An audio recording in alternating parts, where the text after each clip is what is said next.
Hey everyone, it's Reed from SoCal Reptiles. Trying something new, see if this helps everyone out there. We thought we would kind of put the face to the name and kind of make a little bit of a series with maybe some species highlights or product highlights or debunk some myths or some husbandry tips.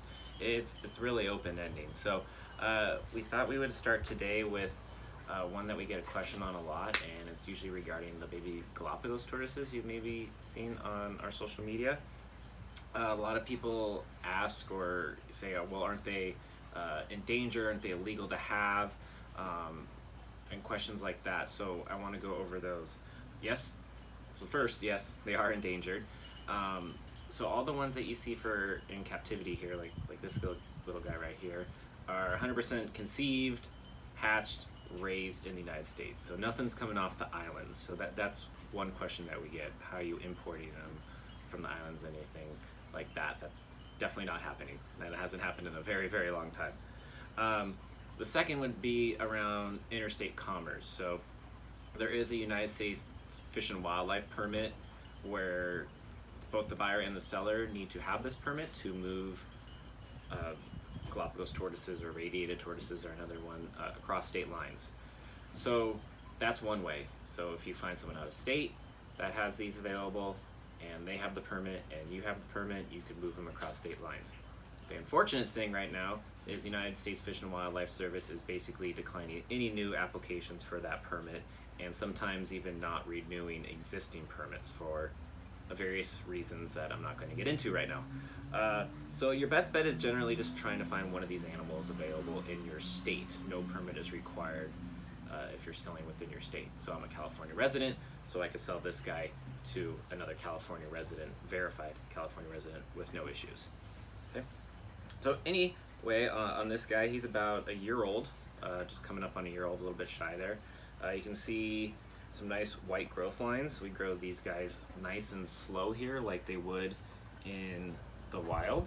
We don't want to accelerate their growth. These guys are going to be very big one day, upwards of 600 pounds, so we want to make sure they grow nice and smooth and their muscles develop and they're not too fat. So we don't feed them a lot of grocery greens or anything like that here. They have a lot of natural graze, cactus like this right here, some commercial diets like Missouri, and again, we really regulate how much food intake they have to keep them growing like they should. So just a little natural history on them. Yes, they are the largest tortoise in the world. Kind of goes back and forth between these and the Aldabra tortoises off the Seychelles, which is off Africa. Sometimes you hear cases of an individual being maybe longer than the other species or heavier or anything like that. So they just get big. We'll just say that. So yeah, males potentially 600 pounds. They're very, very long-lived animals, upwards of over 100 years, well over 100 years. So they're definitely a lifelong commitment beyond your life, probably through your grandchildren's life. Husbandry, like I was saying, the diet, we kind of keep them slim with cactus, hay, commercial diets, mulberry leaves, hibiscus leaves, other items like that. Not a lot of lettuce, fruit, anything like that can lead to some major husbandry problems down the road. So these are the famed tortoises that Charles Darwin saw on his expedition through the Galapagos, where he came up with the theory of evolution. Another interesting fact about these guys, when E.T. was in the works getting made, Steven Spielberg actually looked at a Galapagos tortoise when he was developing how E.T. was going to look, so that expansion of the neck and kind of the head shape is actually from the Galapagos tortoise. So a fun little fact there. And you look at them close enough, you could definitely see that resemblance between a Galapagos tortoise and E.T., the extraterrestrial.